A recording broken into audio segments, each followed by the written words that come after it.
സുരേഷിന്റെ പുതുപുത്തൻ ഒരു ആൽബം ഇറങ്ങാൻ പോകുന്നുണ്ട്. അപ്പൊ ആൽബത്തിന്റെ ഡയറക്ടറാണ് നമുക്ക് ചോദിക്കാം. നമസ്കാരം. ആരാണ് അഭിനയിക്കുന്നത് ഇതിനകത്ത്? ഇതില് ഒരുപാട് പേരുണ്ട്, സുഹൃത്തുക്കളാണ് എല്ലാവരും. പിന്നെ അതുപോലെ തന്നെ നമ്മുടെ മാഹിൻ മോറ്റയുണ്ട്, നമ്മുടെ ഹമീദൊക്കെയുണ്ട്. ബീനാമേടാണ് ഇത് നിർമ്മിച്ചിരിക്കുന്നത്. ബീന ചേച്ചിയിൽ അഭിനയിച്ചിട്ടുണ്ട്, നിർമ്മിച്ചിട്ടുണ്ട്. അപ്പൊ ഇത് നല്ലൊരു പാട്ടാണ്. ബഡ്ജറ്റ് കാര്യങ്ങളൊന്നും ഇപ്പൊ പറയാൻ പറ്റില്ല, പക്ഷെ അത്യാവശ്യം നമുക്കുള്ള ഹീറോയിൻ ശ്രീലക്ഷ്മി എന്നൊരു കുട്ടിയാണ്. എന്തായാലും അപ്പൊ മലയാളത്തിലെ പല പല വർക്കും ചെയ്തിട്ടുണ്ട്, പല പല പടങ്ങളിലും അഭിനയിക്കുന്നുണ്ട്. പല പല പ്രൊജക്ട്സും അപ്കമിംഗ് ആയിട്ട് ചെയ്യാനുമുണ്ട്. അതുകൊണ്ട് തന്നെ ഇനി ബോളിവുഡിലും ഹോളിവുഡിലൊക്കെ വിളിച്ചാൽ പോകുമെന്ന് പറയും.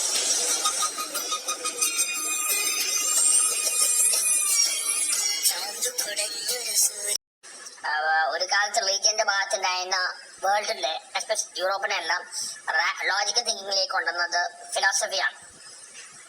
പക്ഷെ ഞാൻ ഒരു കോമ്പറ്റബിൾ ആണോ അറിയില്ല, എന്നെക്കാണ്ട് വളരെ ഹൈ പൊസിഷനിലാണ്.